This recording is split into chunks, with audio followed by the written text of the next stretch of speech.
of the year 2022 by the Chairperson Procedure and House Rules Committee is another bill for debate this afternoon, where after the completion of the allocated time for debate, a question will be put for members to vote on this particular bill in regards to adopting or rejecting the bill in its totality.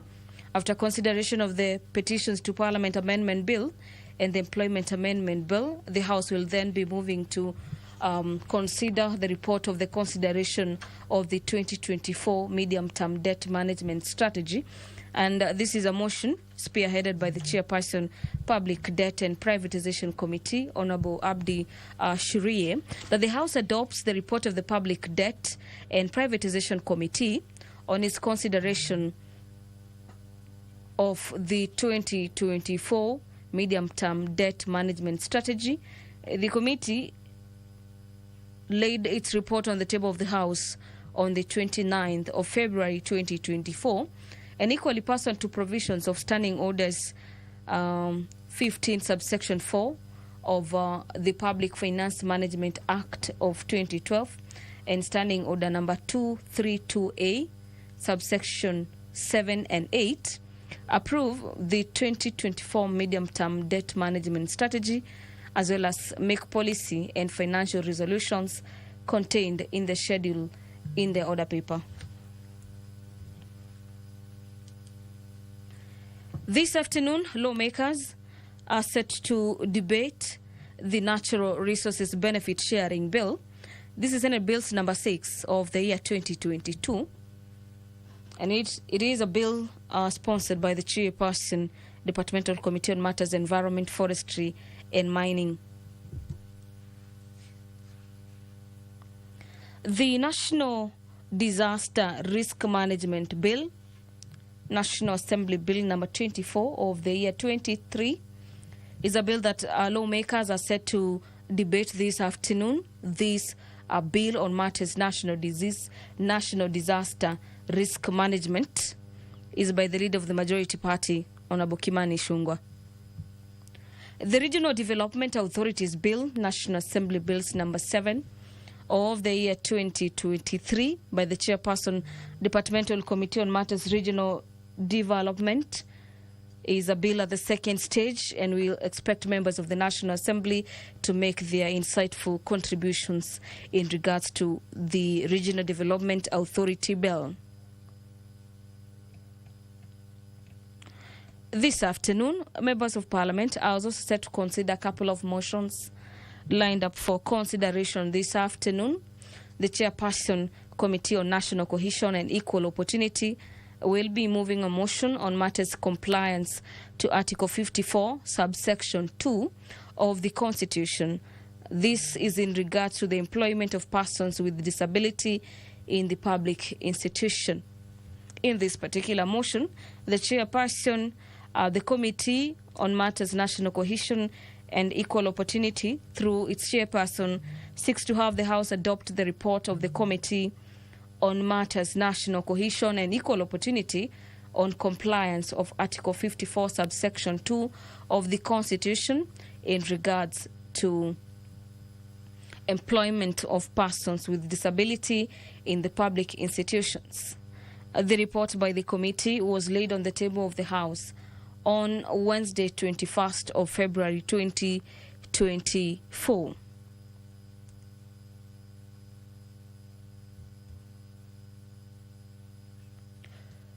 Similarly, the House will also consider the report of the Auditor General on the financial statements of selected state corporations.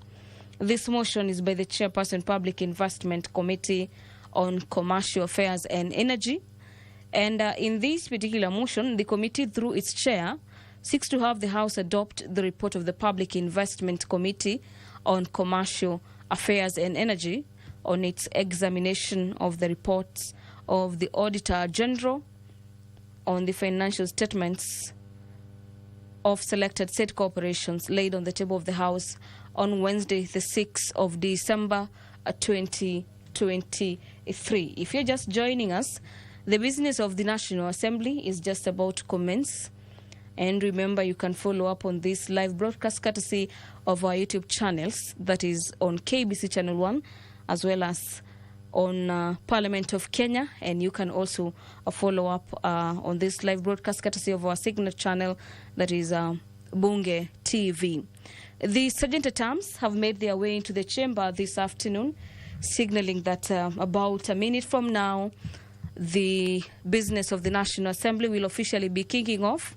The Honorable Speaker of the House, Honorable Moses Wetangula, is presiding over the business of the National Assembly this afternoon. Allow me to hand you over so you can follow up on the proceedings from the chamber. My name is Gladys Mungai, and welcome to this live proceedings brought to you by KBC in partnership with PBU.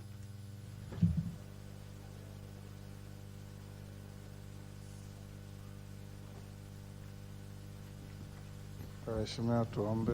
Ewe Mwenyezi Mungu ambaye kwa hekima na wema wako umetoa nyadhifa za viongozi na mabunge kwa ustawi wa jamii na utawala wa haki wa wanadamu, tukusihi utazame kwa neema nyingi sisi watumishi wako ambao umeridhika kutuita ili tutekeleze shughuli muhimu za jamhuri yetu. Tukuomba uteremshie baraka zako sisi tuliokutanika hapa, na utujalie tuyatende na kufikiria mambo yote yatakayofikishwa mbele yetu kwa njia ya haki na uaminifu, ili utukufu na sifa zako ziendelezwe, na ili kustawisha amani, ufanisi na heri ya nchi yetu na wale ambao haja zao wamezikabidhi mikononi mwetu. Amen.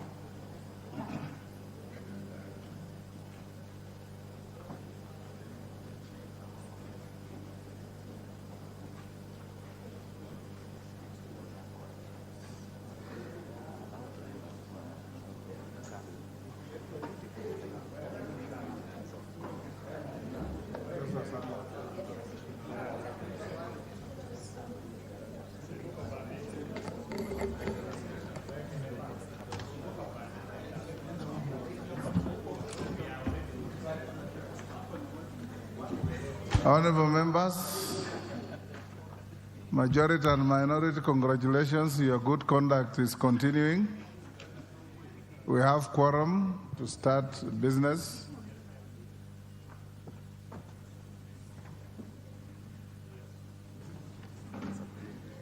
Clerk. Order number 1, administration of oath. Order number 2, communication from the chair.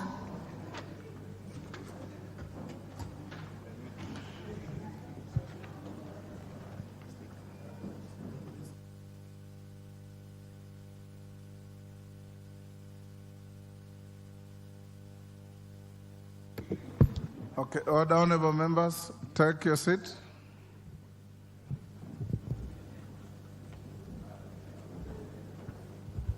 Honorable members, I have two pieces of communication to make. Honorable members, you recall that when I took oath of office and assumed the role of the Speaker of this House on Thursday, 8th September 2022, I also solemnly undertook to uphold comity between the two houses of Parliament and between the National Assembly and other arms of government. In undertaking to ensure the improvement of bicameral relations between the two houses, I was cognizant of the unpleasant disputes relating to the processing of legislative business between the two houses. Regrettably, the disputes culminated in court action that is currently on appeal at the Supreme Court of Kenya. Subsequent to my election, I have consistently engaged the leadership of the House and the leadership of the Senate in discussions to reach an amicable resolution of outstanding matters relating to the processing of legislative business between the two houses. I'm glad to note that the leadership of Parliament is united in abhorrence to previous incidences where the houses have publicly exhibited discord and division while engaging each other on respective mandates of the Houses. I therefore wish to inform the House honourable members that the leadership of Parliament, comprising of the Speaker of the National Assembly and the Speaker of the Senate, the Leader of the Majority and Minority of the National Assembly, the Senate Majority and Minority Leaders, met on Thursday, 29th February 2024. As part of the agenda, the meeting deliberated on enhancing bicameral relations between the two houses. Honourable members, the meeting addressed the status of the ongoing litigation between the houses, noting that the Supreme Court of Kenya Gazette granted the houses an extension of 120 days to engage in out-of-court negotiations and record a consent. Further, honourable members, the leadership of Parliament observed that tremendous progress has been made in the negotiations and interrogated various options for formalizing the processing of legislative business in Parliament. In this regard, the leadership noted that the National Assembly is already seized of the Houses of Parliament Bicameral Relations Bill 2023, National Assembly Bill number 44 of 2023, which is sponsored by the Honourable Samuel Chepkonga MP. The bill was read a first time on 17 August 2023. For purposes of expeditiously arriving at a legislative solution to govern bicameral matters, the leadership of Parliament, and thus both houses, adopted the Houses of Parliament Bicameral Relations Bill 2023 as the lead compromise bill on bicameral relations. In addition, the leadership of both Houses of Parliament agreed that the National Assembly would fast-track the processing of the bill. Once passed by the House, the bill shall be promptly referred to the Senate with a view to conclude its consideration as soon as possible. In the spirit of fostering committee between the Houses, the leadership of Parliament further resolved to engage in alternative dispute resolution, ADR mechanisms, in any further bicameral disputes before resorting to court action. This will ensure that bicameral matters are addressed internally in a manner that upholds and respects the privilege of Parliament. Honourable members, I have conveyed the resolutions of the leadership of Parliament to the House Business Committee at its meeting held today, Tuesday, 5th March 2024. I wish to report that the House Business Committee adopted the letter and spirit of the resolutions by the leadership of Parliament. Further, the committee resolved to prioritize the second reading, committee stage and third reading of the Houses of Parliament Bicameral Relations Bill 2023. This shall enable the House to conclude with the bill before it proceeds for the Easter recess that is scheduled to commence on Friday, 22nd March 2024. Honourable members, the meeting of the leadership of Parliament and its resolutions reflect the shared commitment of the two houses to the seamless processing of legislative business. Both my counterpart Speaker and I have accorded key priority to the amicable resolution of disputes between the houses.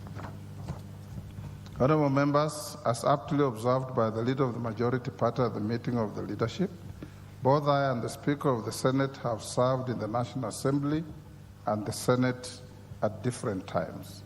You will agree with me that no other persons are best placed to ensure that the Houses of Parliament uphold committee and maintain the best relations as contemplated by the framers of our Constitution 2010. Honourable members, in the light of the foregoing resolutions by the leadership of the Houses of Parliament and the House Business Committee, I therefore direct the Departmental Committee on Justice and Legal Affairs to urgently conclude its consideration of the Houses of Parliament Bicameral Relations Bill 2023 and table its report on the bill on or before Tuesday, 12th March 2024 for the reasons given. The House is accordingly guided. Honourable members at the bar, take the nearest seats. I have another communication.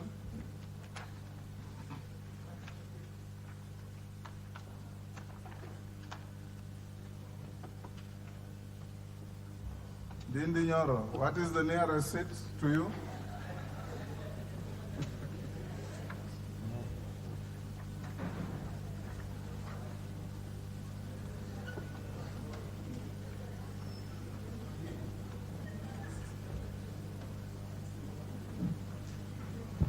Honorable members, I have a second communication on the actualization of the recommendations of the National Dialogue Committee on amendment to the Constitution.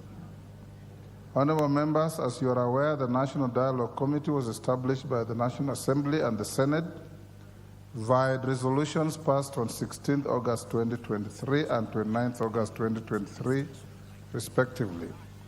The committee was established to, among other things, facilitate dialogue and consensus building and recommend appropriate constitutional, legal, and policy reforms on issues of concern to the people of Kenya in line with the Constitution and the laws of the Republic of Kenya, and respecting the functional and institutional integrity of state organs. The National Dialogue Committee was to submit its report to Parliament and the leadership of the Kenya Kwanza and Azimio One Kenya coalition on constitutional, legal, and policy reforms connected to the identified issues of concern to the people of Kenya. Upon conclusion of the national dialogue process, the committee tabled its report to Parliament for consideration. Honourable members, the report, which contained various recommendations, included proposals to amend the Constitution and various statutes, and was adopted by the National Assembly on 22nd February 2024. Similarly, the Senate adopted the NADCO report on 21st February 2024. Honourable members, at meetings held on Tuesday, 27th February 2024 and Thursday, 29th February 2024, the Speakers of the Houses of Parliament and the leaders of the majority and minority parties in both the National Assembly and the Senate deliberated on modalities for implementing the recommendations contained in the report. The meetings agreed that A, the proposals to amend the Constitution as contained in the NADCO report be referred to the Departmental Committee on Justice and Legal Affairs of the National Assembly and the Senate Standing Committee on Justice, Legal Affairs, and Human Rights for consideration. B, that the following legislative proposals be introduced in the National Assembly. 1, the Independent Electoral and Boundaries Commission Amendment Bill 2024. 2, the Ethics and Anti-Corruption Commission Amendment Bill 2024. 3, the Leader of Opposition Bill 2024. And 4, the National Government Coordination Amendment Bill 2024. C, the following legislative proposals be introduced in the Senate. 1, the Elections Offences Amendment Bill 2024. 2, the Elections Amendment Bill 2024. 3, the Statutory Instruments Amendment Bill 2024. And 4, the Political Parties Amendment Bill 2024. D, the clerks of the Houses of Parliament to communicate to other entities the recommendations that require action by the said entities. Honourable members, noting the clear roadmap adopted by the leadership of the Houses of Parliament, I take this opportunity to thank the Speaker of the Senate and the leaders of the majority and minority parties in the National Assembly and the Senate for their steadfast commitment and for providing a clear strategy to actualize the recommendations of the report. Having said that, honourable members, it is noted that Article 256 of the Constitution requires that any proposed amendments to the Constitution shall be considered by both Houses of Parliament. In this regard, and following consultations with the Speaker of the Senate, leadership of the Houses of Parliament, the proposals to amend the Constitution and to various statutes as contained in the report of the National Dialogue Committee now stand referred to the Departmental Committee on Justice and Legal Affairs. Honourable members, I direct the Departmental Committee on Justice and Legal Affairs of the National Assembly to hold joint sittings with the Senate Standing Committee on Justice, Legal Affairs, and Human Rights in accordance with the National Assembly Standing Order 202A and the Senate Standing Order 230. The two committees are required to expeditiously consider the proposals to amend the Constitution and recommend to the Houses the manner of actualizing the recommendations of the National Dialogue Committee. Honourable members, it is further noted that the proposals to amend the Constitution may necessitate further amendments to or enactment of new statutes, In this regard, any proposed amendments to new statutes that are consequential to the proposals to amend the Constitution shall also stand referred to the two committees. Honorable members, the need to ensure that due process in the enactment of legislation as provided in the law and the standing orders of both houses of Parliament cannot be gainsaid. The two committees are therefore directed to ensure strict adherence to due process in considering the proposed amendments during the joint sittings. Finally, this matter being one of immense importance and public interest, the committees are directed to undertake the assignment expeditiously and submit a report to the House within 45 days from today. I thank you.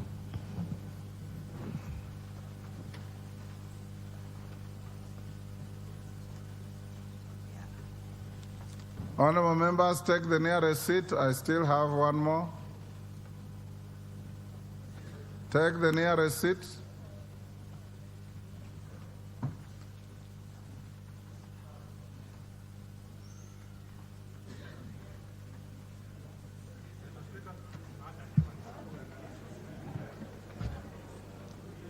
Honorable members, allow me to recognize members of the East African Legislative Assembly attending the third meeting of the second session of the Fifth Assembly in Nairobi. Honorable members, I wish to introduce to you a delegation of members of the East African Legislative Assembly, Yala, who are seated in the Speaker's row and the Speaker's gallery. The delegation is led by the Speaker of the Assembly, the Right Honorable Joseph Ndakiturutimana.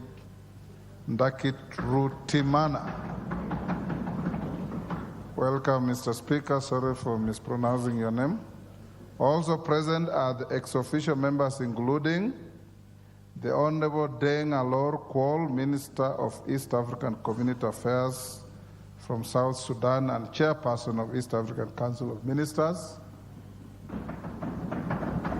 Is he in the gallery? Deng Alor? And it's important to note that yours truly and Deng Alor were ministers for foreign affairs at the same time. Him for the Sudan and yours truly for your country. The Honorable Penina Malonza, Cabinet Secretary, Ministry of East African Community, Asals and Regional Development of Kenya. The Honorable General Retired James Kabarebe, Minister of State for Foreign Affairs in charge of regional cooperation from the Republic of Rwanda. The Honorable Dr. Peter Mathuki Mutuku, Secretary General, East African Community. The Honorable Dr. Anthony Kafumbe, Counsel to the Community, East African Community. Honorable members, while I may not recognize every member present by name, I wish to acknowledge the regional chapters represented by the following chapter chairs. From the Republic of Burundi, the Honorable Karerwa Mamo, Chair, Chapter and Member Iyala. From DRC, Democratic Republic of Congo, the Honorable Musirika Nganiza Dorothy, Chapter Chair and Commissioner. From the Republic of Kenya, the Honorable Hassan Omar, Chapter Chair, a former senator in this republic.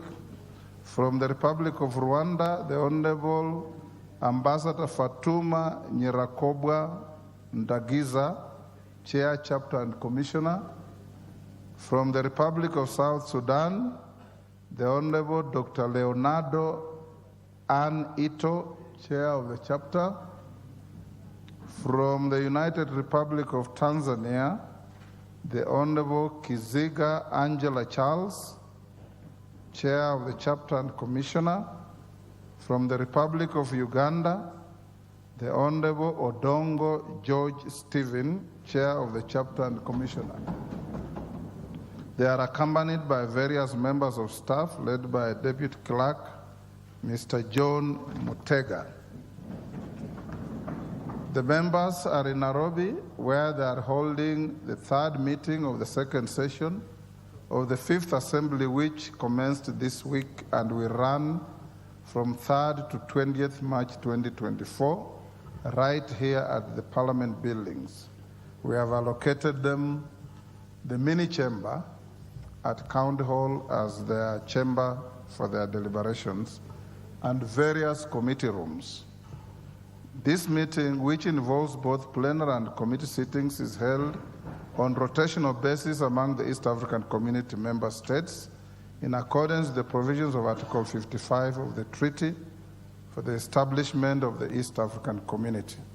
Honorable members, the sittings will, amongst other things, deliberate on important regional matters, legislations proposed for harmonization, and strategies to bolster socio-economic development within the East African region. In addition, EALA commitment to promoting the principles of good governance, democracy, and regional peace will remain at the core of the House discussions during this critical session.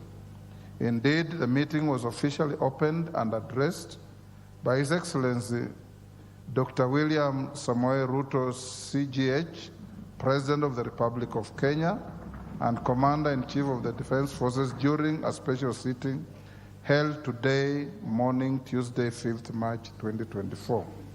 Honorable members, on my behalf and that of the whole National Assembly, I welcome the members of the EALA to the country and wish them fruitful engagements during their sittings in Nairobi. I thank you. Yes, Ruku. What is the issue? Thank you, Mr. Speaker. Mr. Speaker, I rise to seek whether it is possible. I spent quite a number of days or months to look into Election Act of 2011, and I proposed a number of amendments which I forwarded to the legal department of this House, and the proposed amendment of Election Act I at the stage of me signing so that it can go to the committee of JIRAC. Is it possible for the proposed amendment, my amendment, to be part and parcel, to be included in your direction of the election amendment bill, which is coming from NADCO report, Mr. Speaker? Because I spent quite a number of hours and days in terms of coming up with the proposed amendment of Election Act 2011. If I err, Mr. Speaker, forgive me for my naivety when it comes to the issues of parliamentary procedures. I see the leader majority looking at me with some eyes, because I know you also spent some hours at Bomas of Kenya.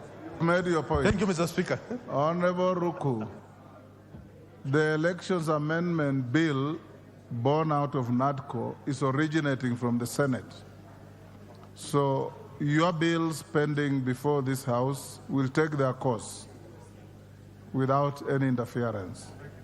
Yes.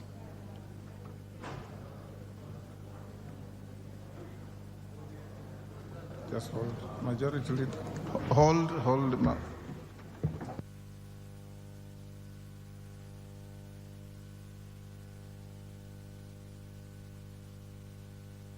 Order. Order number 3, messages. Order number 4, petitions. Order number 5, papers. Majority leader.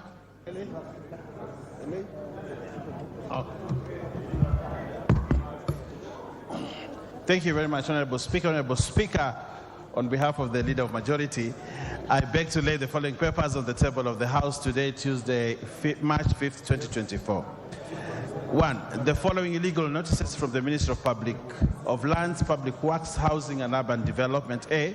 Legal notice number 23 of 2023 relating to the Land Adjudication Amendment Regulations 2023 and explanatory memoranda. B, legal notice number 24 of 2023 relating to the physical and land use planning fees, amendment regulations 2023 and the explanatory memorandum. C, legal notice number 25 of 2023 relating to the survey electronic cadastral transactions, amendment regulations 2023 and the explanatory memorandum. Legal notice number 26 of 2023 relating to the valuers forms and fees amendment rules 2023 and the explanatory memorandum. Legal notice number 27 of 2023 relating to the land amendment regulations 2023 and the explanatory memorandum.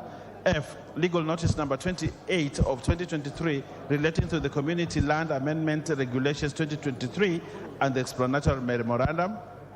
G, legal notice number 29 of 2023 relating to the survey amendment regulations 2023 and the explanatory memorandum. H, legal notice number 35 of 2023 relating to the land registration revocation amendment regulations 2023 and the explanatory memorandum. And legal notice number 36 of 2023 relating to the land registration general amendment regulations 2023 and the explanatory memorandum. 2, the fourth quarterly report of the Ethics and Anti-Corruption Commission for the year ended 2023, covering the period 1st October to 31st December 2023, from the Office of the Auditor General and Department of Justice. 3, reports of the Auditor General and financial statements on Criminal Assets Recovery Fund, Assets Recovery Agency for the year ended 30th June 2019, 30th June 2022, and 30th June 2021. 4, reports of the Auditor General and financial statements for the year ended 30th June 2023 and the certificates therein in respect of A, Intergovernmental Relations Technical Committee, B, the Political Parties Fund, C, State Department for Industry, D, State Department for Shipping, Maritime Affairs, E, State Department for Housing and Urban Development, F, Receiver of Revenue Statements, State Department for Lands and Physical Planning, G, Independent Electoral and Boundaries Commission, H, National Gender and Equality Commission, I, Warehouse Receipt System Council, J, Veterinary Medicines Directorate, K, Kenya Leather Development Council, I, Agricultural and Food Authority, M, National Cereals and Produce Board Staff Mortgage Fund, N, Universities Fund, O, Jomo Kenyatta Foundations, and P, the Judiciary Fund. Honorable Speaker, I beg to lay these papers, and I thank you.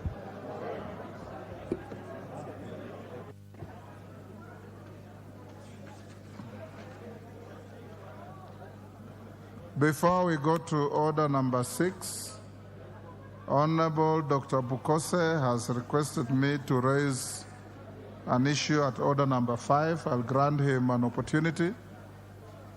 All the honorable members on their feet, take your seats.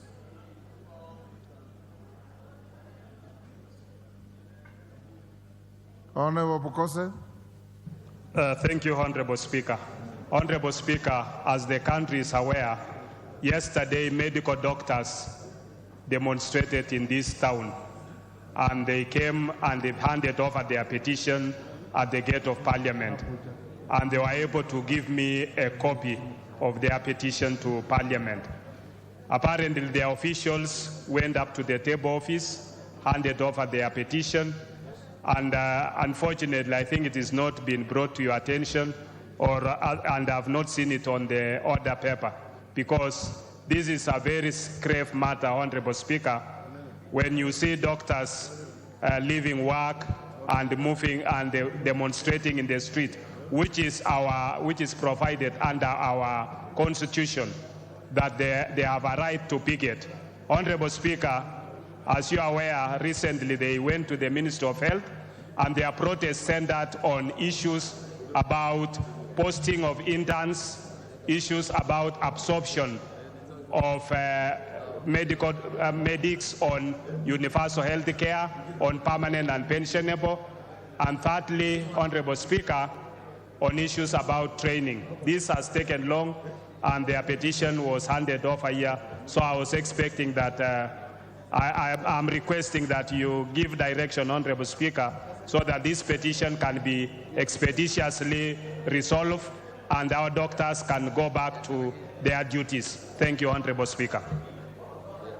Honorable Ichungwa, the issue raised by Dr. Pukose, I think I can direct that tomorrow morning, Deputy Speaker, you'll allow Dr. Pukose to present that petition to the House and give it the normal 30 days. Order Karemba, take your seat. The Honorable Deputy Speaker will allow you in the morning. The clerk will assist you to recast and frame the petition properly so that you can present it to the House, if you agree to be the agent of necessity for the doctors. Thank you,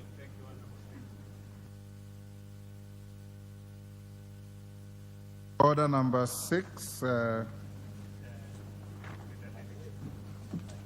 Order number 5, sorry. Chairperson, Budget and Appropriations Committee, Honorable Ndindi Nyoro. Thank you very much, Honorable Speaker. Honorable Speaker, I beg to lay the following paper on the table of the House today, Tuesday, 5th March 2024. The report of the Budget and Appropriations Committee on the Budget Policy Statement, that is BPS, for the financial year 2024-2025, and the medium term, and a compendium of departmental committee reports on the 2024-2025 budget policy statement. Thank you very much, Honorable Speaker. Honorable members, that BPS order, the BPS, which is a very important item in your calendar in every year, has been tabled, and the House Business Committee has balloted time for it to be debated tomorrow afternoon. It is in the table office, and let's not hear any member coming here tomorrow complaining that I've not read the report. It is in the table office. Each one of you is free to pick the report. You can also visit the website of Parliament. It is posted. Read through and come and debate from a point of knowledge and information. Because we have members who keep on saying we have not read, it is too soon, and so on. Order number 6, go on. Order number 6, notices of motion. Chairman, Budget and Appropriations Committee. Thank you very much, Honorable Speaker. Notice of the motion on the consideration of the budget policy statement for the financial year 2024-2025 and the medium term. Honorable Speaker, I beg that this House adopts the report of the Budget and Appropriations Committee on the budget policy statement for the financial year 2024. Thank you very much, Honorable Speaker. Honorable Speaker, I beg to give notice for the adoption of the motion on the consideration of the budget policy statement for the financial year 2024-2025 and the medium term. That this House, Honorable Speaker, adopts the report of the Budget and Appropriations Committee on the budget policy statement for the financial year 2024-2025 and the compendium of departmental committee reports on the 2024 budget policy statement laid on the table of the House on Tuesday, 5th March 2024, and pursuant to the provision of Section 25(7) of the Public Finance Management Act 2012 and Standing Order 232(9) and 10, that A, approves the budget policy statement for the financial year 2024-2025, B, approves the ceilings for the financial year 2024-2025 budget as contained in the first schedule of the report, and B, makes the policy and financial resolutions contained in the report. Thank you very much, Honorable Speaker. Thank you, Chairman. Next, Chairperson, Special Funds Accounts Committee.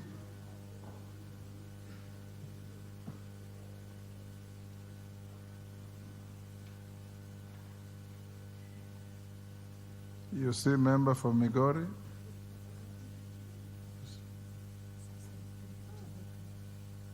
Go and say it on the microphone.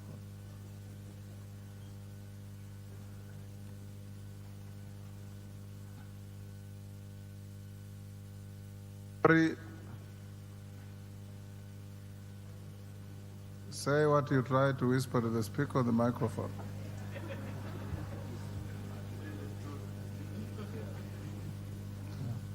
Give the Honorable Fatuma the microphone. There you are, Fatuma. Thank you, Honorable Speaker. We kindly request to give us a few moments. Our report is not yet ready. When you say a few moments, this afternoon, tomorrow, next day, what are you asking for? Sir, can you give me a few minutes? I confirm with the Secretariat. We had a meeting that ended a bit late with the PS for Interior, so we were not able to finish in good time. Will you be ready tomorrow? Yes, sir, we'll be ready tomorrow. Okay, I direct that the matter appears in the order paper for tomorrow afternoon. Next order. Order number 7, questions and statements.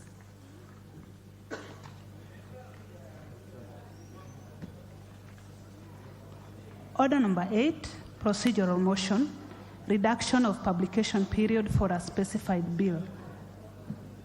Leader of Majority. Thank you, Honorable Speaker. Honorable Speaker, I beg to move that pursuant to the provision of Standing Order 121C, this House resolves to reduce the publication period of the Independent Electoral and Boundaries Commission Amendment Bill, National Assembly Bill number 10 of 2024, from 14 days to 1 day. Honorable Speaker, this was agreed on by the House Business Committee and is part of the compendium of legislative proposals that came from the NADCO report. And appreciating, Honorable Speaker, that we do not have a functional IEBC, and it's rather urgent that we establish a new commission. We want to reduce this publication period from 14 days to 1 day, so that the members of public from Banisa constituency could eventually see some hope and have some light at the end of the tunnel, that they may be able to have their by-elections for a new member of parliament to accord them the opportunity to be represented. With those few remarks, Honorable Speaker, I beg to move and request the Honorable Robert Mbui, on behalf of the Leader of Minority, to second the motion. Robert. Mr. Speaker, I second. Thank you. Honorable members, take your seats. I propose the question that pursuant to the provisions of Standing Order 121C, this House resolves to reduce the publication period of the Independent Electoral and Boundaries Commission Amendment Bill, National Assembly Bill number 10 of 2024, from 14 days to 1 day. I put the question. Honorable members, I now put the question at order number 8, which is that pursuant to the provisions of Standing Order 121C, this House resolves to reduce the publication period of the Independent Electoral and Boundaries Commission Amendment Bill, National Assembly Bill number 10 of 2024, from 14 days to 1 day. As members of that opinion say aye. Will those of the contrary opinion say nay? The ayes have it. Next order. Order number 9, the Employment Amendment Bill, Senate Bill number 11 of 2022, second reading. Question to be put. Merely take your seats.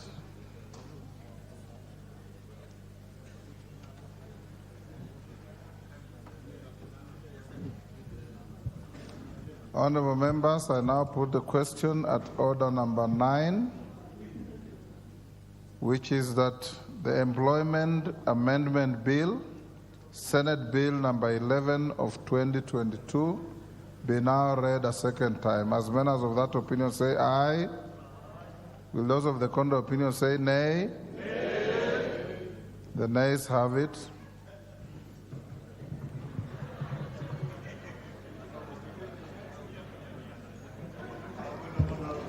Yes, Honorable Speaker, really nothing out of order. I just wanted to seek your guidance. On account of that vote, Honorable Speaker, this bill having emanated from the Senate is bound to go into mediation. But I don't know, Honorable Speaker, if it would be in order for the chair of the Committee for Labour, the Honorable Karemba, to engage with the proposer of this bill. I was watching from my office, Honorable Speaker, when members were debating this particular bill, and not a single member in this House supported that bill. Everybody who spoke, 90%, opposed this bill. And therefore, I was wondering, instead of spending the House's time on mediation, probably you direct the chair of the committee to engage with the proposer of the bill in the Senate to consider withdrawing this bill altogether. Thank you, Honorable Speaker. I will give you direction tomorrow afternoon. Next. Order number 10, the Independent Electoral and Boundaries Commission Amendment Bill, National Assembly Bill number 10 of 2024, first reading. A bill for an act of parliament to amend the Independent Electoral and Boundaries Commission Act 2011 and for connected purposes. Next. Order number 11, motion, appointment of members to the Committee of Powers and Privileges. Chairperson, Committee on Selections, Majority Leader. Thank you, Honorable Speaker. Honorable Speaker, I beg to move that pursuant to the provisions of Section 15(1)(a)(2) of the Parliamentary Powers and Privileges Act 2017 and Standing Order 175(3), this House approves the appointment of the following members to the Powers and Privileges Committee, in addition to the ones specified under paragraph 1A1 of the said Act. 1, the Honorable Joseph Lekuton, CBS MP. 2, the Honorable Farah Maalim, EGH MP. 3, the Honorable Festus Mwangi Kinjuri, MP. 4, the Honorable Samuel Moroto Chumel, MP. 5, the Honorable Edward Wakili Mureu, MP. 6, the Honorable Samuel Gonzirai, MP. 7, the Honorable Fabian Chula Muli, MP. 8, the Honorable Jane Wanjiro Njeri Kehara, MP. 9, the Honorable John Philip Geshohi Kagushia, MP. 10, the Honorable Mishi Juma Hamisi Mboko, CBS, MP. 11, the Honorable Jessica Nduku Kikombalu, CBS, MP. 12, the Honorable Rose Museo Mumo, MP. 13, the Honorable James Onyango Koyo, MP. And 14, the Honorable John Okano Buire, MP. Honorable Speaker, this is a very critical committee, Honorable Speaker, in this House that is established, as I mentioned, pursuant to Section 15(1)(a)(2) of the Parliamentary Powers and Privileges Act and our Standing Orders 175(3). This committee, honorable members will note, has many of the very seasoned members of Parliament. Members like the Honorable Farah Maalim, who has also served this House as a Deputy Speaker. Members who have served, who have longevity in service, like the Honorable Joseph Lekuton, the Honorable Samuel Moroto, the Honorable Festus Mwangi Kinjuri. And of course, we have blended, Honorable Speaker, with new members like the Honorable Edward Wakili Mureu, so that they can learn and be able, hopefully, if they are re-elected in subsequent parliaments, Honorable Speaker, to carry on with the work of this very key committee. Honorable Speaker, I must emphasize, Honorable Speaker, this is also a committee that you chair as Speaker, and because of your many other duties, in most circumstances, Honorable Speaker, the Speaker is not able to chair. And when we constitute this committee, I hope they will be able to designate a vice chair who ordinarily sits on behalf of the Speaker.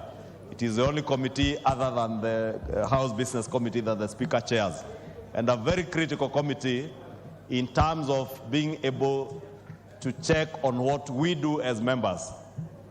Honorable Speaker, I know there are issues that members raised when we were discussing the conflict of interest bill in terms of the wealth declaration forms, and this is a committee that will deal with such issues or other issues that may touch on your conduct as members of parliament. And that is why we ensure that it has people who have some legal knowledge and also members who are seasoned members, Honorable Speaker. And with those very many remarks, I want to move and request the Honorable Junet Mohammed, who is also a member of the Selections Committee, to second this motion. I beg to move. Junet? Mr. Speaker, I second. Thank you. Order, honorable members. Communicate, take your seat. Deputy Speaker, take your seat. Honorable members, I now propose the question at order number 11, which is that pursuant to the provisions of Section 15(1)(a)(2) of the Parliamentary Powers and Privileges Act 2017 and Standing Order 175(3), this House approves the appointment of the following members to the Powers and Privileges Committee, in addition to the one specified under paragraph 1A(1) of the said Act. Honorable Joseph Lekuton, CBS MP, Honorable Farah Maalim, EGH MP, Honorable Festus Mwangi Kiunjuri MP. Is in Kiunjuri in EGH? Yes. Honorable Festus Mwangi Kiunjuri, EGH MP, Honorable Samuel Moroto Chumel MP, Honorable Edward Wakili Muriu MP, Honorable Samuel Konzirai MP, Honorable Fabian Chule Muli MP, Honorable Jane Wanjiru Njeri Kihara MP, Honorable John Philip Gishohi Gakusha MP, Honorable Mishi Juma Hamisi Mbogo, CBS MP, Honorable Jess Kanduku Kiko Mbalu, CBS MP, Honorable Res Museo Mumo MP, Honorable James Onyango Koyo MP, and Honorable John Okano Bwire MP. We put the question? Honorable members, I now put the question, which is that pursuant to the provision of Section 15(1)(a)(2) of the Parliamentary Powers and Privileges Act 2017 and Standing Order 175(3), this House approves the appointment of the following members to the Powers and Privileges Committee, in addition to the one specified under paragraph 1A(1) of the said Act.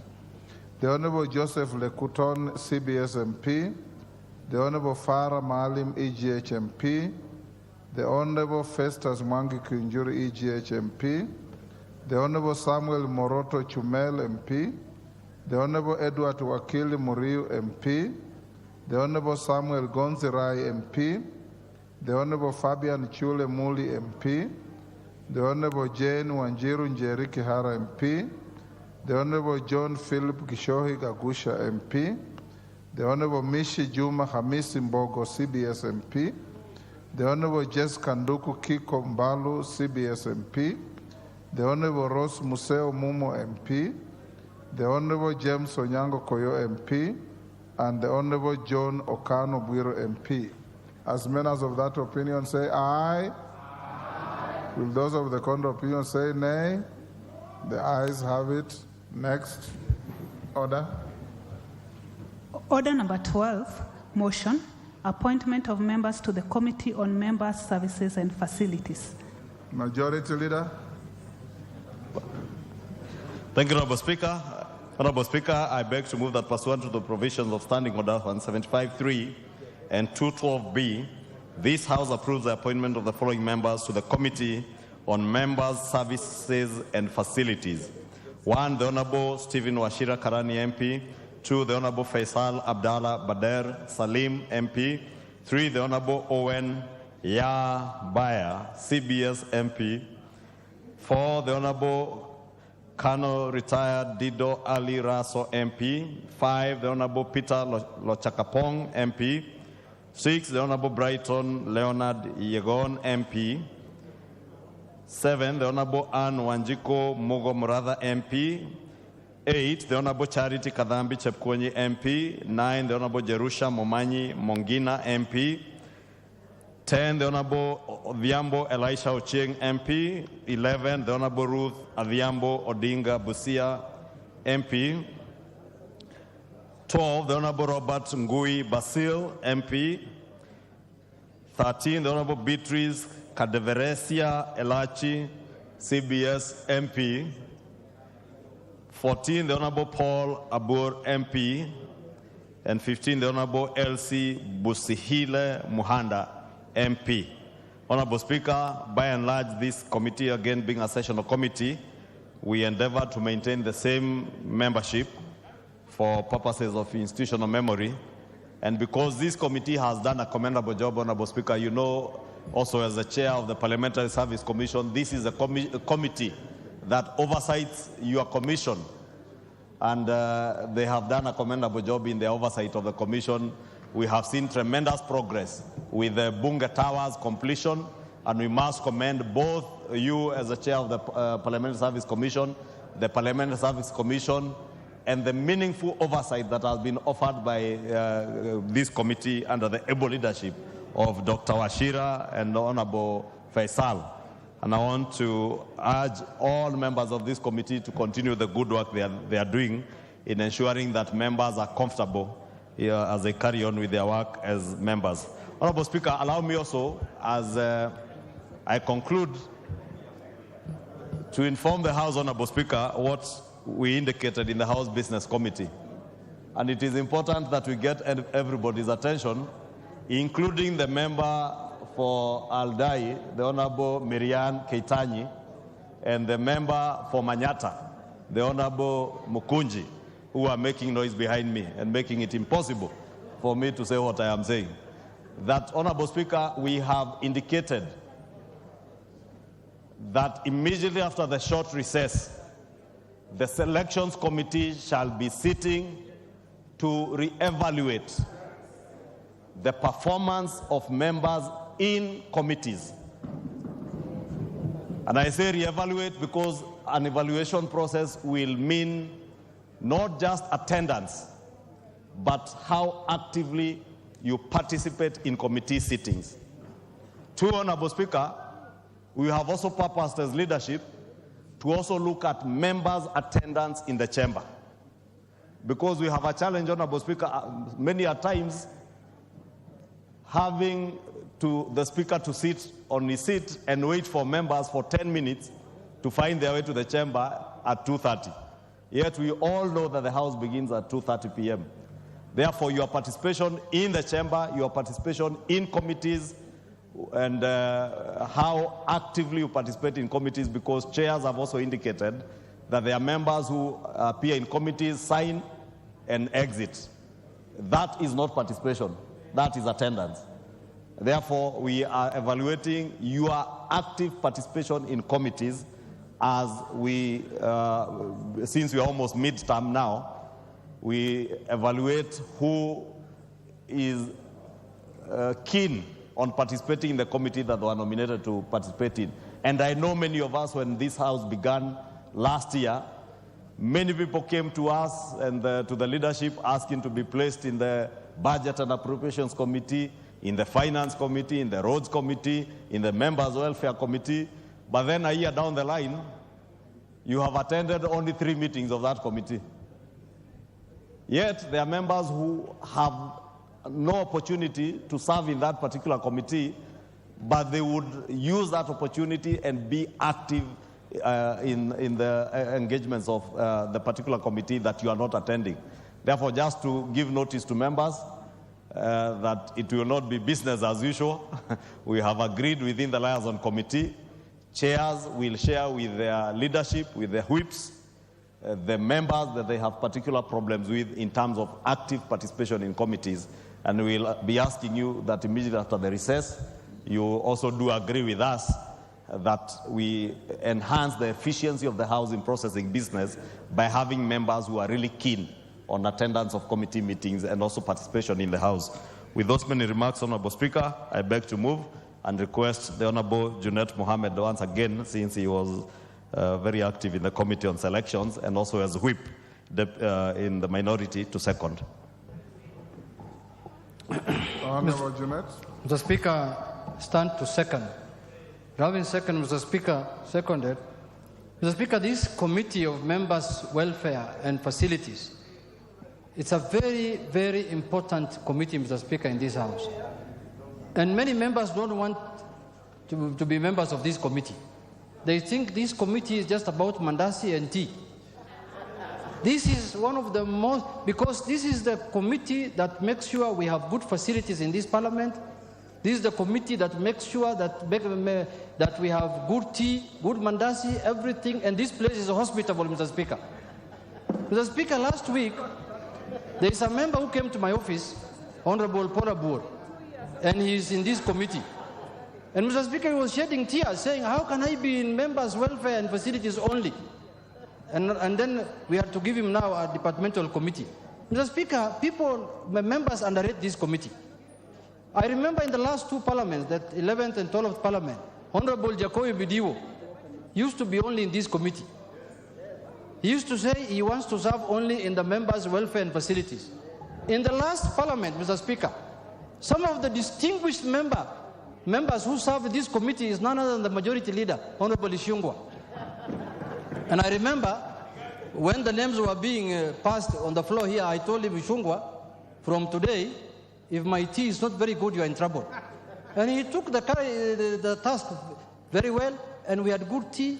Because, Mr. Speaker, members spend a lot of time outside their homes in Parliament. They spend here almost 12 hours, 13 hours in a day, working.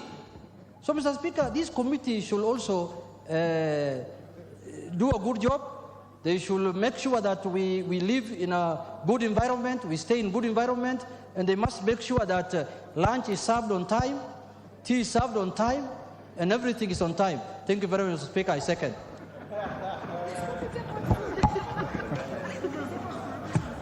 Thank you, Honorable Junet. Honorable members, I now propose the question, which is that pursuant to the provisions of Standing Order 175.3 and 212B, this House approves the appointment of the following members to the Committee on Welfare, on Member Services and Facilities. The Honorable Stephen Wachira Karani MP, the Honorable Faisal Abdallah Badar Salim MP, the Honorable Owen Ya Mbaya CBS MP, the Honorable Kano Retired Dido Ali Raso MP, the Honorable Peter Lochakapong MP, the Honorable Brighton Leonard Yegon MP, the Honorable Anne Wanjiku Mugo Mratha MP, the Honorable Charity Kadhambi Chepkwony MP, the Honorable Jerusha Momanyi Mongina MP, the Honorable Odhiambo Elisha Ocheng MP, the Honorable Ruth Adhiambo Odinga Busia MP, the Honorable Robert Ngui Basil MP, the Honorable Beatrice Kadeveresia Elachi CBS MP, the Honorable Paul Abor MP, the Honorable Elsie Busihile Muhanda MP. Report the question.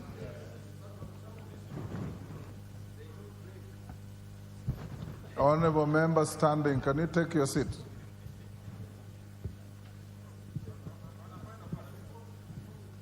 Yes, Honorable Kajwang.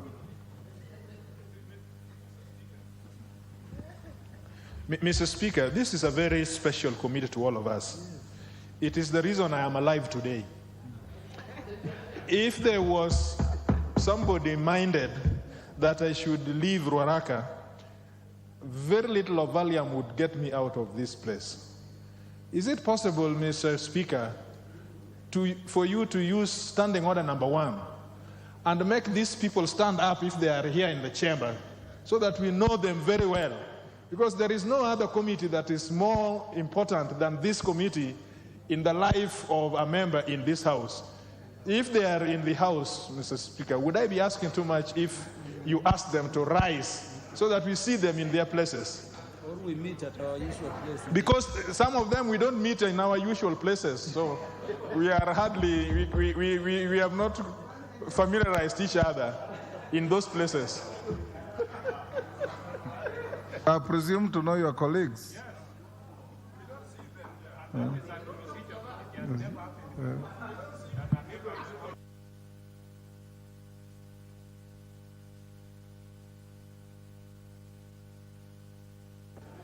Oh, the honorable members, I'll now put the question. Honorable Kajwang, you have a duty to know your colleagues. And more so, those of our committee that you describe as the lifeline of your being here. Honorable members, I now put the question, which is that pursuant to the provisions of Standing Order 175.3 and 21B, this House approves the appointment of the following members to the Committee of Member Services and Facilities.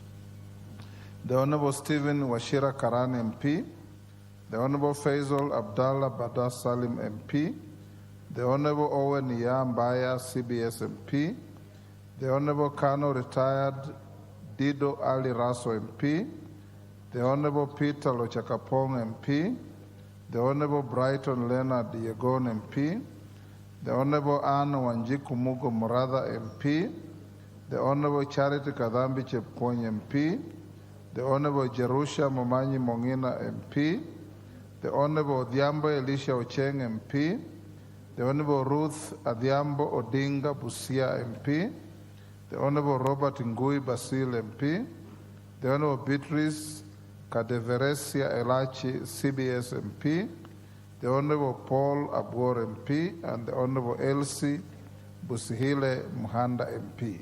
As members of that opinion say aye. Will those of the contrary opinion say nay? The ayes have it. Order number 13, motion, changes to committee membership. Majority Leader. Thank you, Honorable Speaker. Honorable Speaker, I beg to move that further to the resolution of the House on Thursday, 27th October 2022, appointing members into various committees, and pursuant to the provisions of Standing Order 173, this House approves the appointment of Honorable Paul Abwor MP to replace the Honorable Peter Kalerwa Salasia MP in the Departmental Committee of Regional Development. Honorable Speaker, I beg to ask the Deputy Whip of the minority, the Honorable Mwenje, to second. Mwenje. And I beg to move. Mwenje. Thank you, Honorable Speaker. I beg to second. Thank you. Honorable members, I now propose the question, which is that further to the resolution of the House of Tuesday, 27th October 2022, appointing members into the various committees and pursuant to the provisions of Standing Order 173, this House further approves the appointment of Honorable Paul Abwor MP to replace the Honorable Peter Kalerwa Salasia MP in the Departmental Committee of Regional Development. We put the question. Honorable members, I now put the question at Order 13, which is that further to the provisions of the House of Thursday, 27th October 2022, appointing members into various committees and pursuant to the provisions of Standing Order 173, this House further approves the appointment of Honorable Paul Abwor MP to replace the Honorable Peter Kalerwa Salasia MP in the Departmental Committee of Regional Development. As members of that opinion say aye. Will those of the contrary opinion say nay? The ayes have it. Next. Order number 14, motion, report on the consideration of the 2024 medium-term debt management strategy. Chairperson, Public Debt and Privatization Committee. Shuria. Thank you, Honorable Speaker. Honorable Speaker, I beg to move that this House adopts the report of the Public Debt and Privatization Committee on its consideration of the 2024 medium-term debt management strategy, laid on the table of the House on Thursday, 29 February 2024, and pursuant to the provisions of Section 15(4) of the Public Finance Management Act 2012 and Standing Order 232A 7 and 8. A, approves the 2024 medium-term debt management strategy, and B, makes the policy and financial resolutions contained in the schedule to the order paper. Honorable Speaker, this is the second report of the medium-term debt management strategy to be considered by the Public Debt and Privatization Committee in the 13th Parliament. I want to take this opportunity to sincerely thank the members of the committee who have diligently worked to ensure this report is tabled in this House. Honorable Speaker, the MTDS delineates the strategies and the initiatives to be implemented by the National Treasury in financing the fiscal deficit projected for the financial year 24-25, that is projected to amount to Kenya shilling 703 billion, or 3.9% of the GDP. Honorable Speaker, the 2024 MTDS has evaluated 4 alternative funding strategies and their impact on the inherent costs and risk associated with the current public debt portfolio. It is therefore recommends a borrowing strategy to finance the fiscal deficit for the financial year 24-25, comprising of net borrowing ratio of 45 to 55 for net domestic borrowing and to net external borrowing, respectively. Honorable Speaker, the proposed strategy aims to maximize concessional borrowing for the external financing while minimizing commercial borrowing, thereby mitigating the cost of debt. On the domestic front, the strategy aims to reduce the refinancing risk by increasing the issuance of medium to long-term bonds. Adherence to this strategy will be a key factor in achieving public debt sustainability. Honorable Speaker, public and publicly guaranteed debt stood at Kenya shillings 11.25 trillion as of January 2024, comprising Kenya shillings 5 trillion in domestic debt and Kenya shillings 6.19 trillion in external debt. This represents 69.7% of the GDP in nominal terms. Honorable Speaker, Kenya's debt indicator, as set under the PFM Act 2012, was adjusted in November 2023 to a debt anchor of a threshold of 55% plus 5, which is to be achieved by 2028. It is projected that Kenya's public debt stock will reach 62.7% and 67.2% in 2024. The subsequent downward movement to 55% is premised on the implementation of the fiscal consolidation plan as indicated by the fiscal path and economic growth. In this regard, we argue discipline and commitment to this path. Honorable Speaker, as we move into the financial year, we should understand that the current debt stock is characterized by elevated costs and risk factors, evident through rising weighted average interest rates, heightened refinancing pressure, and exposure to real exchange rate risks. Consequently, this indicates an overall hardening of borrowing terms that amplifies the cost of sustaining fiscal deficit compared to previous fiscal years. Honorable Speaker, public debt continues to be a significant driver of expenses. It is subsequently crowding out development expenditure. Honorable Speaker, it's noteworthy that the rising proportion of interest servicing expenditures as a share of GDP has increased from 3% to 5.5% over the past decade and could have had a crowding out effect on development expenditure, which declined from 10.3% to 4.4% over the same period. There is need to reverse this trend. Honorable Speaker, the interest rate risk, as indicated by movement by the weighted average interest rates of the total debt portfolio, stood at 7.7% as of June 2023, following a general increase in the interest rates observed for both external and domestic loans over the past year. Furthermore, the share of debt on fixed interest rates declined, while the share of exposed to variable rates increased. This therefore indicated an increase in the interest cost of the debt stock in the coming year. Honorable Speaker, on refinancing risk, it is noted that between December 22 and June 2023, the average time to maturity of the stock of debt decreased, while the percentage of total total debt maturing within 1 year increased slightly. This indicates an increase in refinancing pressure and calls for proper implementation of the liability and cash management to minimize the impact of implementation of the budget. Honorable Speaker, there is the matter of exchange rate risk, which refers to the vulnerability of the public debt portfolio to exchange rate volatility. A review of the valuation effect following the depreciation of the Kenya shilling against the US dollar and the euro, which jointly account for 88% of the denomination of the debt stock, resulted in an increase of debt stock by over Kenya shillings 800 billion in the debt stock. Honorable Speaker, given these circumstances, conventional debt management policies may prove inadequate in addressing the challenges faced by the country, such as the accumulation of undisbursed loans that necessitate annual payment of commitment fees, possible inefficiency in utilizing borrowed resources, and a growing level of contingent liabilities. Therefore, heightened vigilance in debt management and adherence to the fiscal consolidation measures is imperative. Honorable Speaker, after the deliberation and consideration of the contributions by various stakeholders, the committee gives the following non-financial proposals. One, that in the next medium-term expenditure framework cycle, the National Treasury ensures consistency between the medium-term debt management strategy and the budget policy statement regarding the optimal borrowing strategy and the fiscal consolidation path.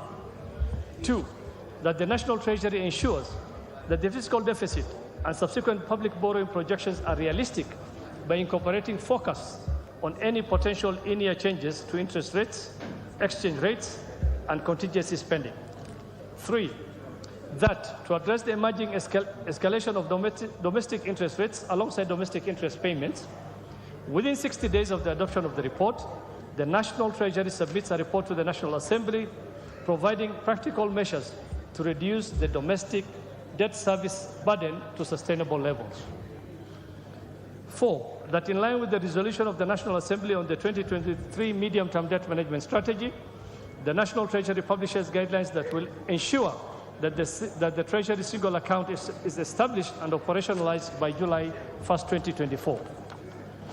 Honorable Speaker, five, that within 30 days of the adoption of the report, and subject to Section 50 of the Public Finance Management Act 2012, amended in 2023, the National Treasury submits a comprehensive report to the National Assembly on the breach of the debt anchor of 55% plus 5 of GDP and the remedial measures undertaken to ensure adherence to the debt threshold. Six, that in order to promote fiscal sustainability, reduce debt distress, and to slow debt accumulation, any deviation from the medium-term fiscal deficit path designed by both the budget policy statement and the MTDS, and any resultant readjustment to loan financing should be pre-approved by the National Assembly. Seven, that the National Treasury ensures customization of the MTDS for the next MTF cycle to Kenya's specific debt challenges by providing specific measures to deal with undisbursed loans and related commitment fees, measures to resolve risks emanating from non-performing loans owed by state-owned enterprises, and estimation of contingent liabilities. Eight, that in order to help enhance public participation in public debt matters, the National Treasury publishes simplified, citizen-friendly documents to accompany the technical reports on public debt submitted to the National Assembly. And nine, that at least 2 months before the end of the current financial year, the National Treasury submits to the National Assembly A, the annual borrowing plan that addresses any deviation from the 2024 MTDS in financing the financial year 24-25 budget estimates, attendant costs, and risks of the deviations, and policy measures to address them, and B, a schedule of all projects for which borrowing is to be undertaken for the financial year 24-25. Honorable Speaker, the committee also makes the following financial recommendation. One, that the fiscal deficit target for the medium term is approved and set at 3.9% of the GDP for the financial year 24-25, 3.3% of the GDP for the financial year 25-26, and 3.3% of the GDP for the financial year 26-27, in line with the fiscal consolidation path. And two, that the country's borrowing strategy is approved at 55% for net external borrowing and 45% for net domestic borrowing, as contained in the 2024 medium-term debt strategy. Honorable Speaker, I beg to move and request Honorable Makali Mulu, the Vice Chair of the committee, to second. I thank you, Honorable Speaker. Seconding you, Makali Mulu. Honorable Makali Mulu, go ahead. Yeah, thank you very much, Honorable Speaker. Honorable Speaker, I want to start by thanking my chairperson for moving this important motion.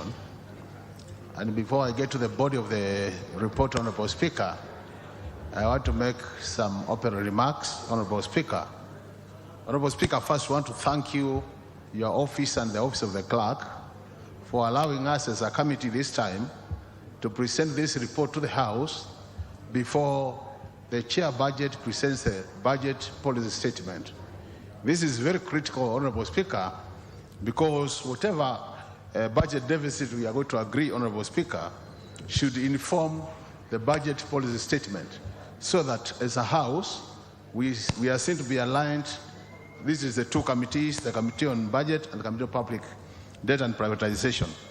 The other important issue, Honorable Speaker, is just to remind honorable members that the reason why we are discussing public debt as a country is because we are spending more than we are collecting. If you look at our revenue, the amount we are collecting as a country, and the amounts we are spending as a country, Honorable Speaker, you realize that the issue of public debt becomes a very critical issue in this country. Just want to give an example, Honorable Speaker.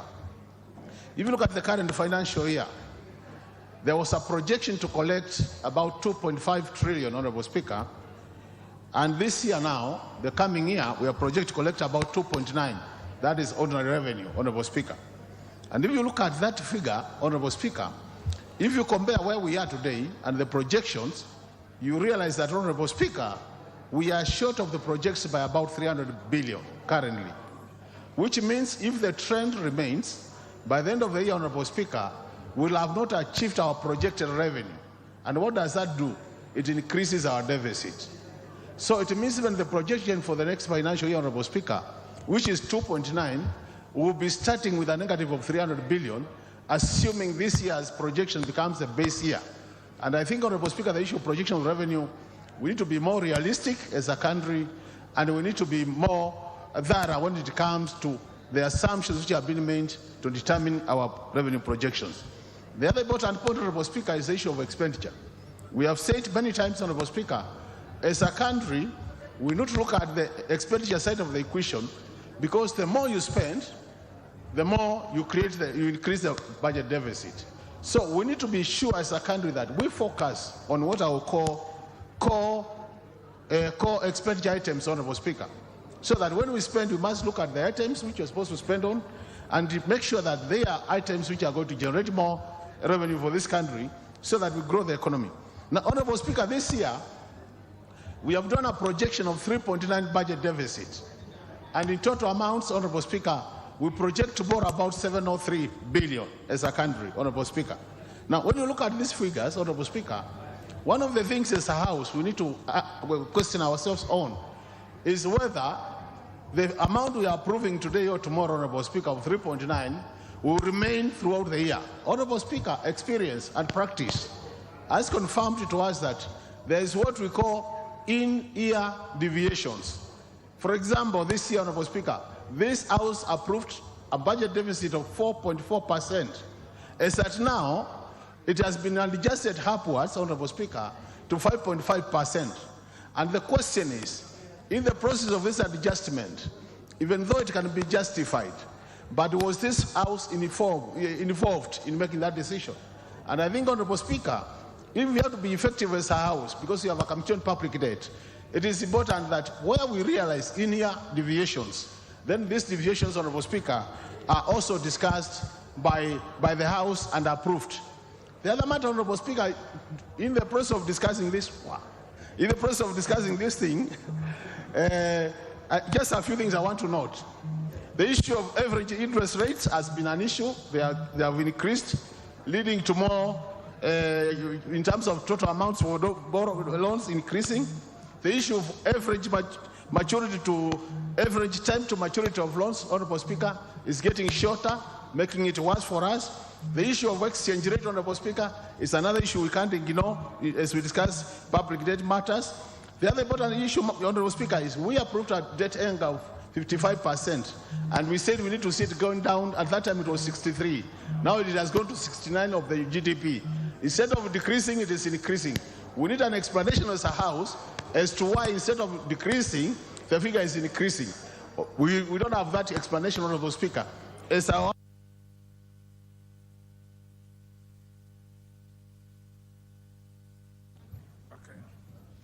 Order, honorable members.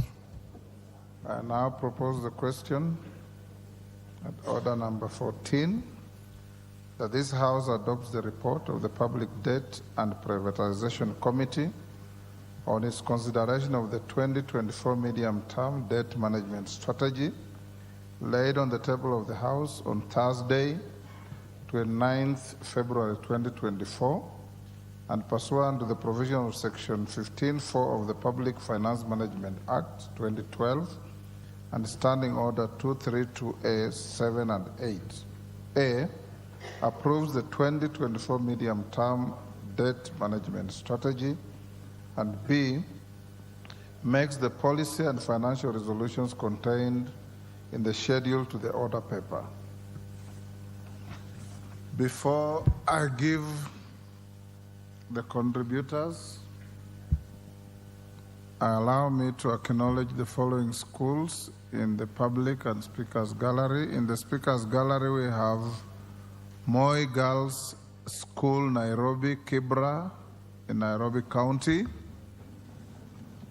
And in the public gallery, we have St. Francis Secondary School, Subukia, Nakuru County.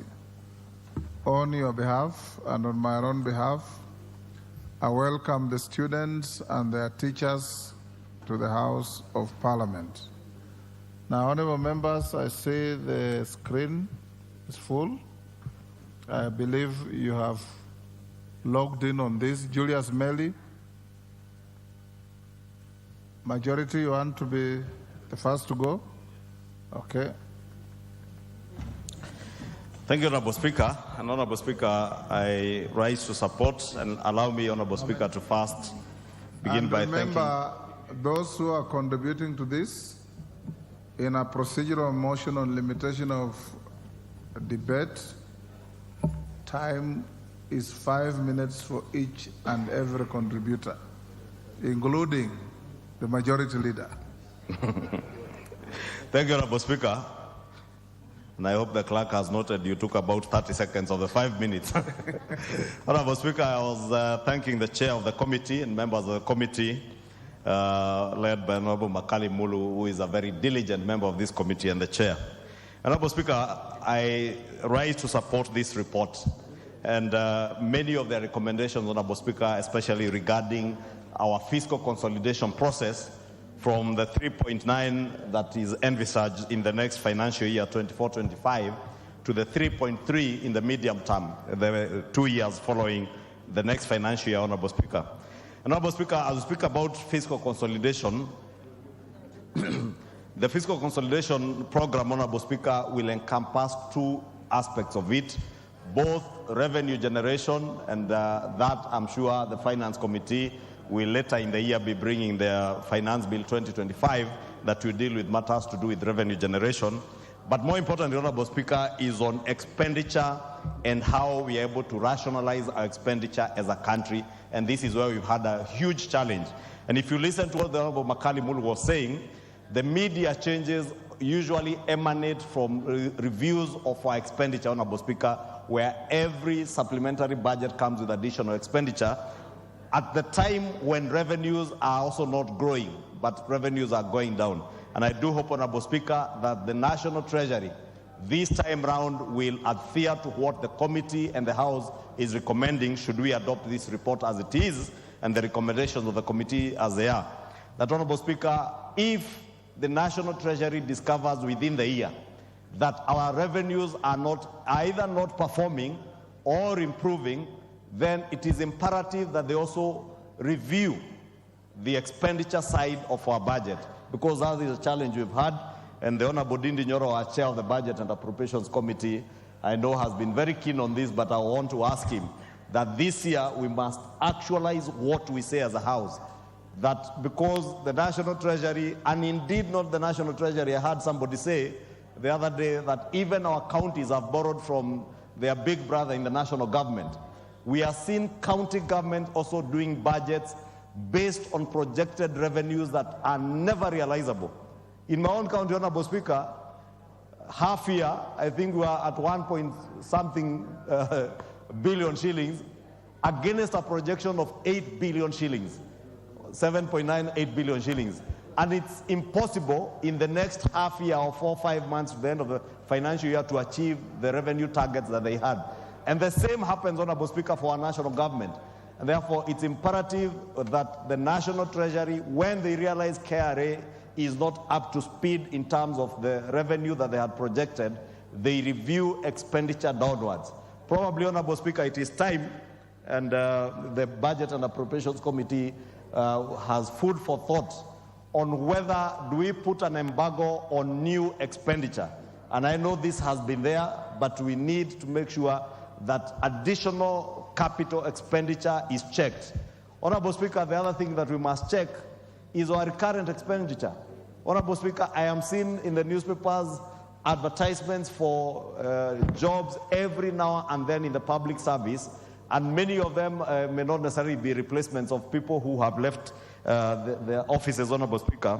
And this, at the end of the day, will lead to very huge recurrent expenditure that will negate the fiscal consolidation that we are trying to pursue. Honorable Speaker, as I conclude, let me say that the National Treasury, as I said, must ensure that fiscal consolidation is not just a term that exists in our books and in these reports, that it is something that they must actualize this time round, Honorable Speaker. And with that, I beg to support.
Order, honorable senators. Now, the division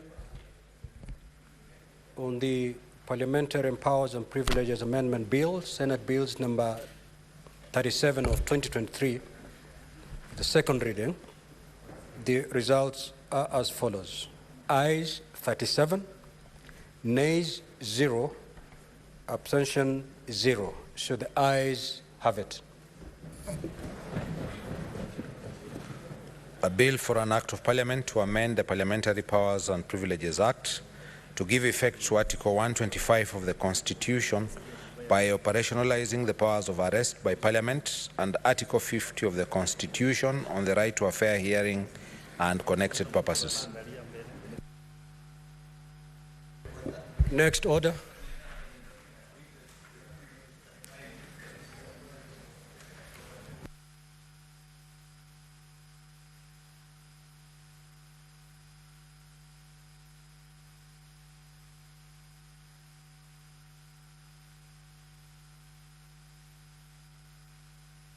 Sergeant at arms, you may withdraw the bar, open the doors, and ring the division bell for 1 minute.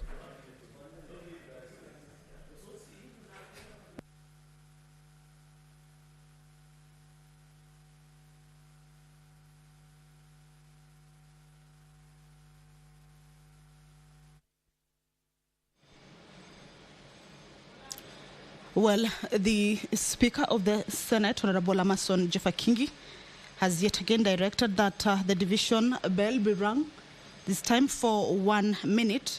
Remember, earlier on I had indicated that in the business or in the order of business for this afternoon, there were 2 bills lined up to be considered at the division stage for second reading, and a motion. This motion is by the Chairperson Select Committee on County Public Investments and Special Funds, and this motion is with regards to the report of the Select Committee on County Public Investments and Special Funds on non-remittance of pension deductions to the pension schemes by county government entities. Remember, this is a report that was tabled on the floor of the Senate on Wednesday, 14th February 2024. I hand you over back to the voting. Sergeant at arms, proceed to to draw the bar. Close the door.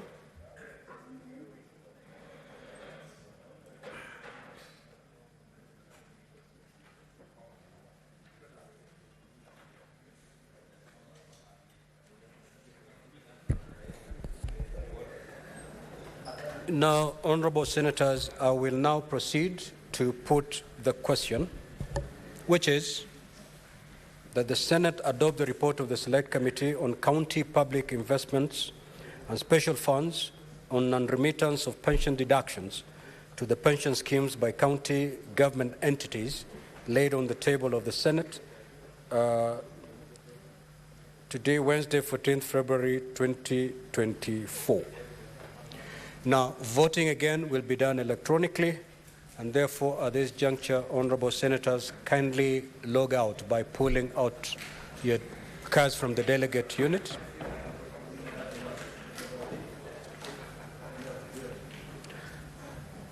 Yes, clerk.